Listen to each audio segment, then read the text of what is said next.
It's my great pleasure to welcome our next mega DLD All Star, Peter Vesterbacka. The first time Peter was on DLD stage, he had just created the mobile game Angry Birds. This was by no means an overnight success. It took him 52 trials, 52, until Angry Birds became a worldwide success. This is what I call perseverance. His next project takes ambition to a whole new level. He's building a 50 billion tunnel stretching under the Gulf of Finland from Helsinki to Tallinn.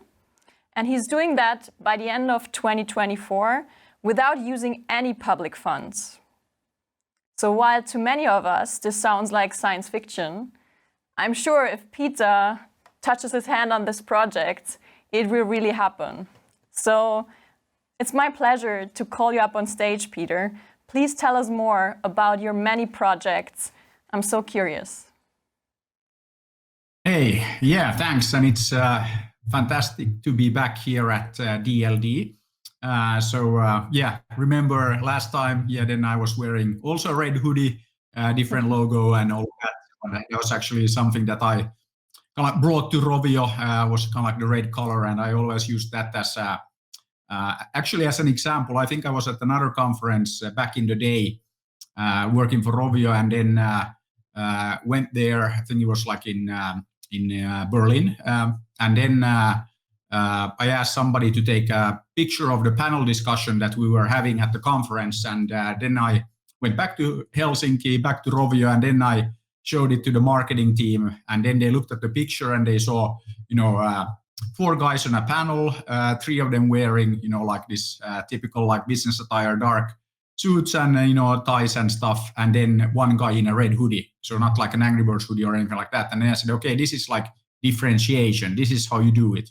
And after that, everybody that joined Rovio, and we went to kind of like 850 employees or something like that at peak. Everybody got a red hoodie, red Angry Birds hoodie, and it was very easy to find the Rovio people like at any conference because of the red color. And I think that this is again example of how I always like to approach things. So getting stuff done and very, very hands-on, and it was very easy to understand, I think, for everybody what I meant by then, like doing things differently and standing out. So kind of like the red hoodie has a function, and of course red color. Who doesn't love the color red? But yeah, that was last time at DLD. I was talking about Angry Birds, and I think that we had gotten to, I don't know, 1 billion or 2 downloads. Now it's approaching 5. Then I left Rovio after we got the first movie out in 2016, and that became #1 in, I think, like 52 countries or something like that. So US, China, Germany, all over the place. And it was a good time to kind of like step down and start kind of like working on bigger things. And then I was immediately asked that, okay, Peter, that Angry Birds like pretty big. It became the fastest growing consumer brand ever. So I think that we did some studies back then that 93% of everybody in China knew the brand of Angry Birds, 91% in India, and pretty much like 9 out of 10 people on the planet knew the brand, which is kind of like not too bad for something that started as a student project in Helsinki in Finland, and then became one of the kind of like fastest, actually the fastest growing consumer brand all time, and coming from games. And then we went into, I mentioned the movies or animation, consumer products, and we were actually criticized that, hey, you guys are like all over the place. And, like, what exactly are you doing, and who do you think you are? You should, focus on games. You're a games company. But then I always hated, like being in a box or being put into kind of like a certain place, and then explained that actually what we're doing, explained that we were very, very focused, but we were focused not on the game, but we were focused on the brand. So basically, we were in the business of providing Angry Birds branded products and services, experiences in all forms and shapes to our fans. And that's basically what we're doing. So we're all about making the brand the biggest thing ever. And now if you look at kind of like then kind of like where it started and also kind of like where I started my career. So I always kind of like love mentioning that I actually started at what I would call the original like technology startup. So the one that Bill and Dave started in their garage in Palo Alto in California in 1939. And at this point, I always have to mention that 1939 before my time. So I'm not like that old. But anyway, that's when Bill and Dave started their company in that very, very famous garage in Palo Alto in California. And that was actually Bill Hewlett and Dave Packard, and the company was Hewlett Packard, HP. Great company, still around. And I was actually fortunate enough to meet with both Bill and Dave when they were still around. They were fantastic entrepreneurs. I mean, they started HP. So again, a great company, still around. But they also started this little thing that all of us in like technology, look to for inspiration and everything. So they started Silicon Valley. So Silicon Valley wasn't started by Apple, Google, Facebook, Twitter, one of these like newcomers, but it was started by Bill and Dave and HP back in 1939, and a long time ago. And if you go to Palo Alto, now after the pandemic or something, the garage is still there. It's a very modest garage, but I think it's good to go and see kind of like where that all started. And while I was at HP, I actually organized this game making competition in 2003, so long time ago as well. And that was when our friends from Nokia, were still making phones. So they had just come out with the first smartphones, the legendary 7650 and 3650. I'm sure many of you remember those things.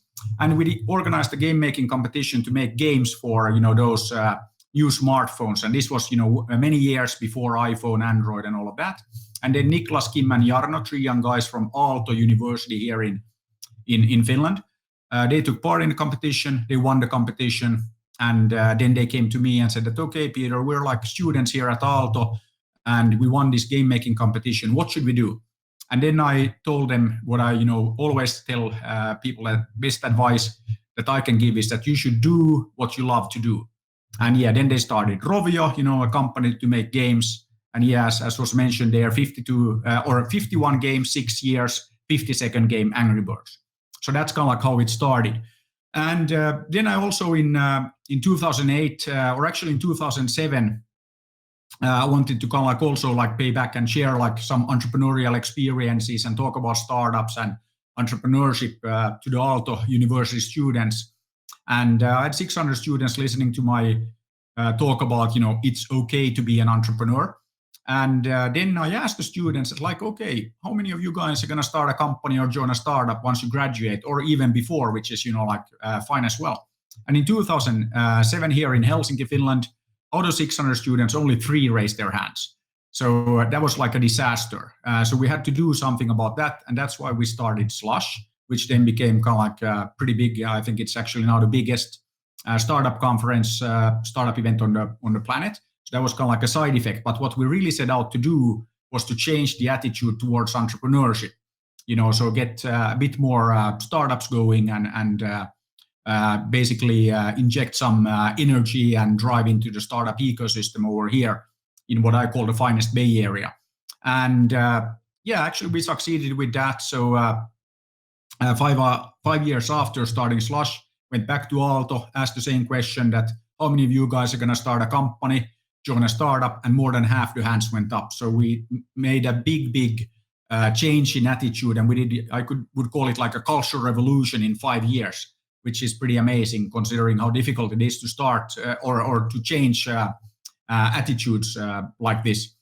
And so that's why we kind of like started Slush. And I wanted to mention this, the Silicon Valley and like all of that if you think about then the brand of Slush, when you come to Helsinki and you come to this like finest Bay Area that you see behind me in November, I can guarantee you that it's going to be cold, it's going to be dark, and there's going to be slush on the ground.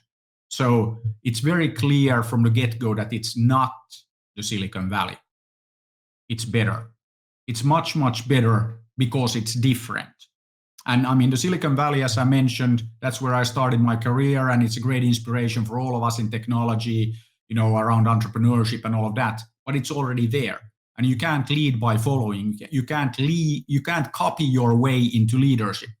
So what we are building over here now, yes, it's a tunnel connecting Helsinki and Tallinn, so the two capital cities, and it's 103 kilometers of railway tunnel. So we are reducing the travel time between Helsinki and Tallinn from currently 2 hours by ferry to just 20 minutes airport to airport. So we're de facto making it one unified metropolitan area with roughly 2 million people right now, but in the future, many, many more. So we are creating a tunnel with 4 station areas. All the 4 station areas are being designed to accommodate for 50,000 people living, working, and studying in that area. And studying is a very important keyword here. We're also building a university platform to attract more universities to our part of the world. So we want to increase the talent density significantly. So the tunnel is just kind of like physical infrastructure, tip of the iceberg. That is one way of creating gravity. And when you invest 15 billion euros into infrastructure, guess what? It generates, for every euro you put underground, it generates 10 euros investment above ground. Easy to do the math. 15 billion into the tunnel, 150 billion in the station areas and around. So it's like a massive, massive injection of capital into our part of the world. So what we are building is not, just another wannabe Silicon Valley.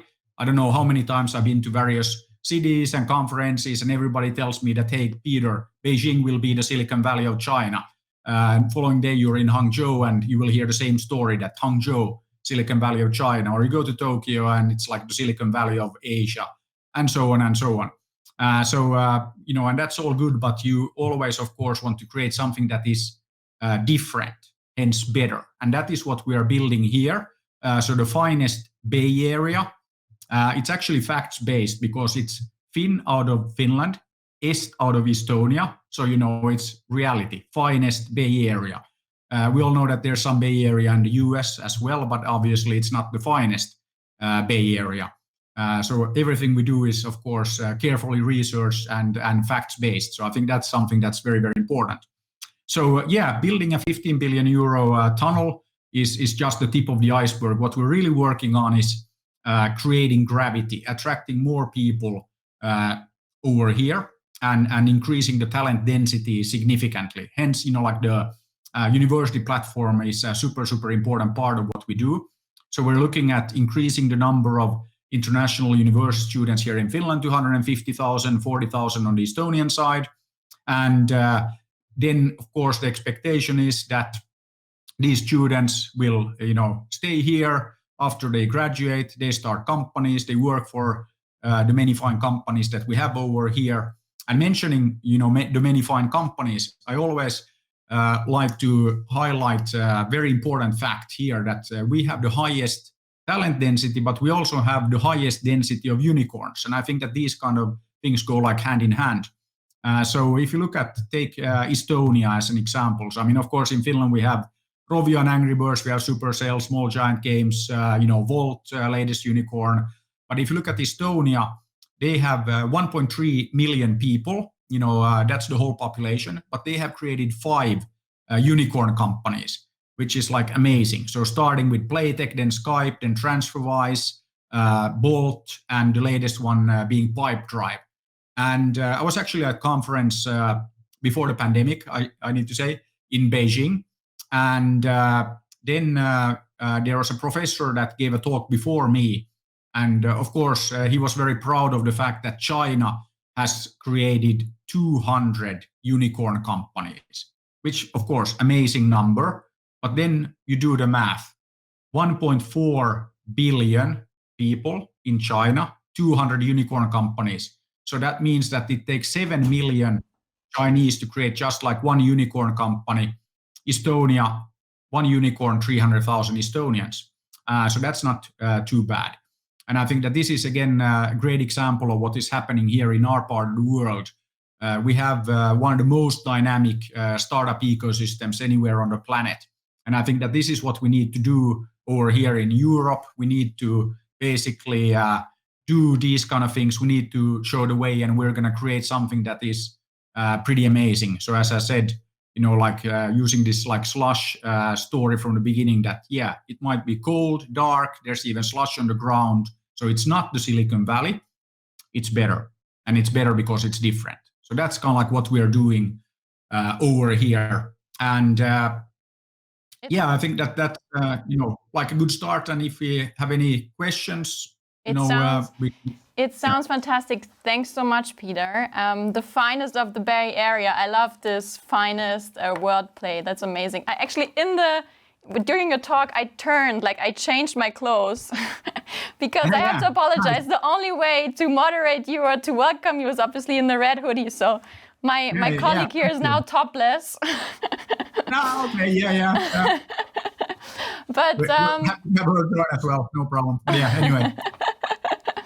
Well, thank you so much. Unfortunately, the time is up and the next panel is already in the pre-staging room.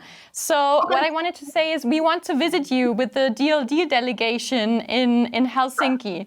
And we want to be on the ground with you and to meet all those interesting entrepreneurs, scientists, artists you just mentioned, because it just sounds fabulous, and we can't wait to be with you soon. So let's hopefully catch up soon and see each other in Helsinki. And everyone who's watching, let's visit Peter together and learn more.